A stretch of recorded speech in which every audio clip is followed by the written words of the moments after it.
You know, the truth is that sometimes we have to support candidates because we have to.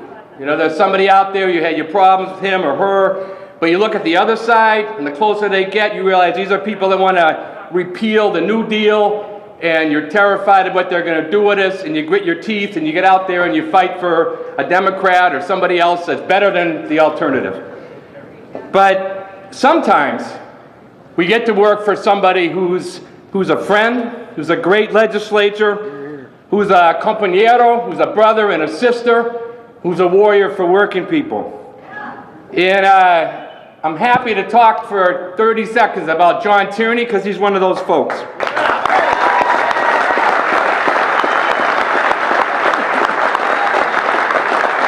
He's going to fight for the things we care about: Medicare, Medicaid, Social Security, the things that my dad, who was a World War II vet, came back from the war, thought he was building a society that he could leave for me, that I could leave for my children. I can tell you John understands jobs training. I've seen what he's done in our district.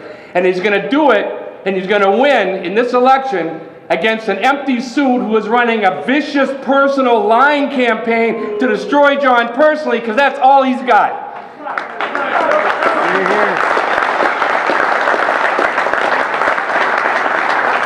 But more than that, there are candidates who stand with us on the great issues of the day, and we treasure them, and we value them, and we support them. But there's other guys like John Tierney, the kind of guy who will come by to Union Hall and sit down with your stewards and take the time to listen to them and to educate them. The guy who will give us honest counsel and advice, which we need, and will tell us where he thinks we're right and wrong in an honest exchange. A guy who will come into a town like Lynn and sit down with the seniors, sit down with the community groups, the immigrant groups, who represents everybody in the 6th District. And one more thing. A guy who will stand on the back of a pickup truck on a picket line and speak out for us when the money is on the table and we're trying to defend our wages, our working conditions, and our health care. I want to introduce John Tierney, a warrior for working people.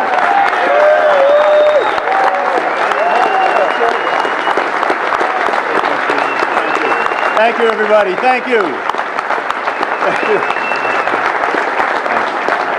Thank you. Well, Jeffrey, now you got them all wound up. What am I supposed to do?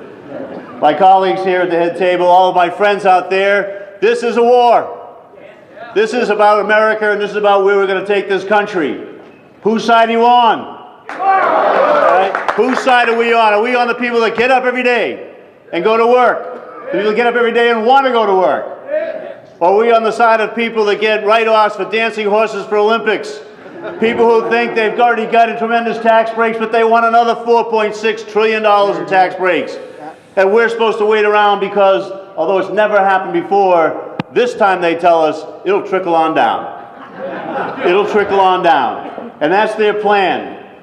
We already heard Senator Kerry talk about the statement that Mitt Romney made about 47% of America. Well, my opponent made that statement a lot earlier about 47% of Americans that he thought didn't pay taxes. Well, we talked a little bit the other day at one of the conventions out there. What about the poor senior who's a widower or a widow, makes about $900, $800 a month on Social Security, worked all their lives, spouse worked all their lives? Are they a freeloader? Are they somebody that hasn't invested in America? No. What about this person that goes over to Iraq or Afghanistan, puts their life on the line, comes back and goes on the GI Bill, tries to get an education? Are they a freeloader? No. You know, this is what we're talking about, to dismiss people in this country who are doing all they can do to improve themselves, to improve their families, to improve this nation, is just not right. But I'll tell you, there's one other larger group of people that they dismiss. Working people, labor, organized labor. Why? Because there are two things that can stand up and push back on the multinationals and the other that want to go out there and take jobs overseas. Those that want to get tax breaks for themselves but raise your taxes. And that's a government, when it finally decides it's going to fight for us, then it's organized labor that's going to say, not on my watch. That's who's around to help protect people.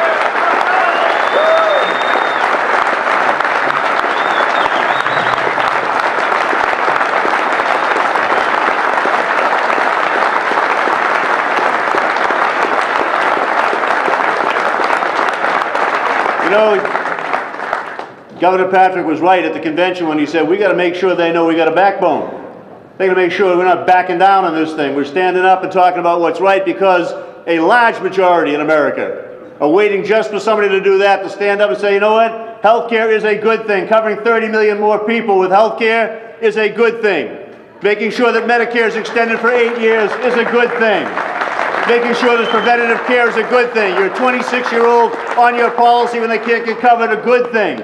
Not being shut off with an annual or a lifetime cap is a good thing, and not being shut out because of a pre-existing condition is a good thing. They want to go against that? Let them make their case. The people aren't buying it.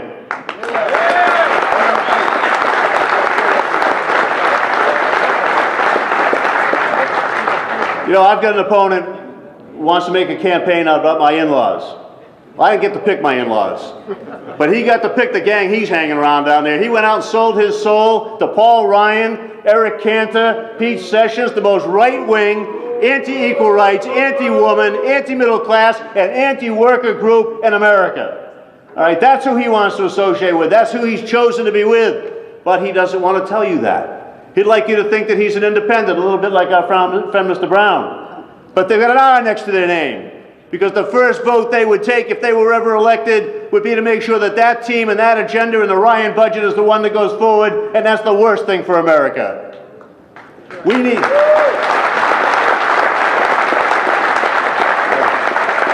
I was thinking on the way over here, my opponent doesn't like to have teachers get paid for the extra hours they work, doesn't want firefighters to get overtime, doesn't want laborers to have the ability to earn the average income that people make for what they're doing in their area. But then he's got a pretty well-paying job when he was 26 years in the Senate doing nothing, well-paying part-time job, another job on the side, and oh yeah, you got $15,000 for leading 3 other people, leading them to oblivion apparently, because nobody ever heard of him.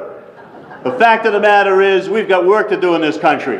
We have things to do, and we need to do it in a balanced way. And the senator was right. You know, we're not going to give tax breaks to people that are already doing very, very well and load up on the deficit. We are going to make sure we close the loopholes so that people taking jobs overseas don't get a tax break, so that oil companies make $137 billion, don't buy back 40% of their own stock with their own money and raise our oil prices. We're going to make sure that we're out there doing what has to be done, that everybody puts their shoulder to the wheel. This is not a time to widen the wage gap and the income gap.